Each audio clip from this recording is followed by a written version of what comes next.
No company has clogged every corner of the earth and our arteries quite like McDonald's has. And if you were watching the Golden Globes, you may have caught the Golden Arches' latest ad campaign called Signs. It starts off by showing marquees outside of McDonald's restaurants displaying messages like God protect the USA, and even tastelessly exploiting tragedy with phrases like Boston Strong and We Remember 9/11 to sell fast food. It's a campaign many are calling opportunistic and trashy. But others have responded with, oh, that's really sentimental. McDonald's really cares about their communities. Except that next to Walmart, McDonald's is the second worst paying corporation in the country, according to 24/7 Wall Street. And just last month, the U.S. Labor Relations Board filed a complaint against the Golden Arches, accusing them of work violations.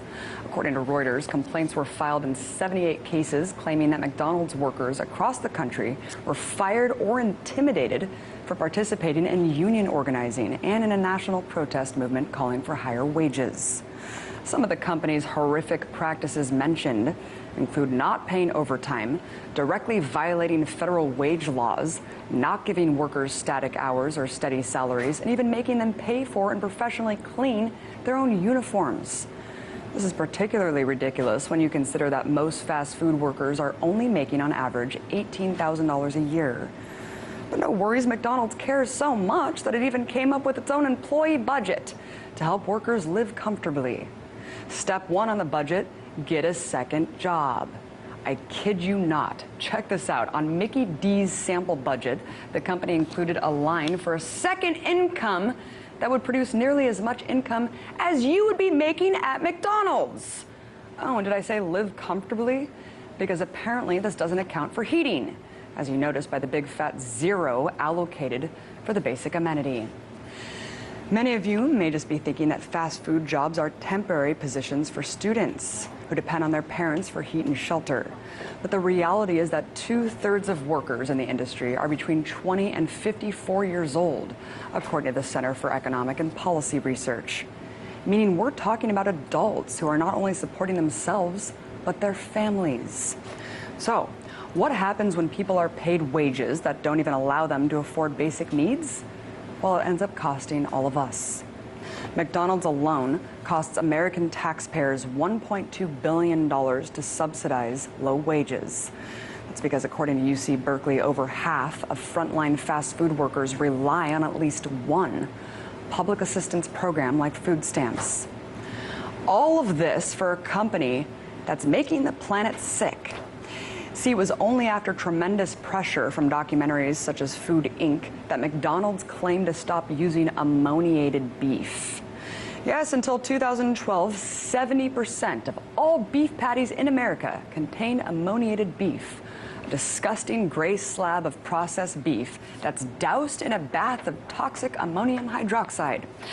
And don't even get me started on what's actually inside a chicken McNugget. Yummy, it's McDonald's Chicken McNuggets. Chicken, water and salt, enriched flour, yellow corn flour, bleached wheat flour, baking soda, cornstarch, wheat starch, modified food starch, dextrose, riboflavin, folic acid, spices, and thiamine mononitrate, which can lead to severe liver damage. Hot! The list actually goes on and on. So you can't also talk about McDonald's without mentioning the fact that it's the largest purchaser of beef and pork in the country, and second greatest purchaser of chicken, thereby making it the largest contributor to the horrific practices of factory farming, thus climate change. Fortunately, though, all of these frightening factors are contributing to a widespread international backlash against the company. Its attempt to globalize has been thwarted in places like Bolivia, Iceland, and Jamaica, where the fast food giant has either been banned altogether or didn't quite catch on with the locals. Not to mention the fact that right here in America, millennials aren't attracted to the company anymore. Just last year, McDonald's profits fell 30%. And though I can go on and on, I'm going to stop here so that I don't get sued for McLibel, the same way that 2 UK activists were for simply distributing anti-McDonald's pamphlets. So, no matter how many signs McDonald's tries to placate the public with and tragedies it tries to exploit, it won't change the fact that people are no longer loving it.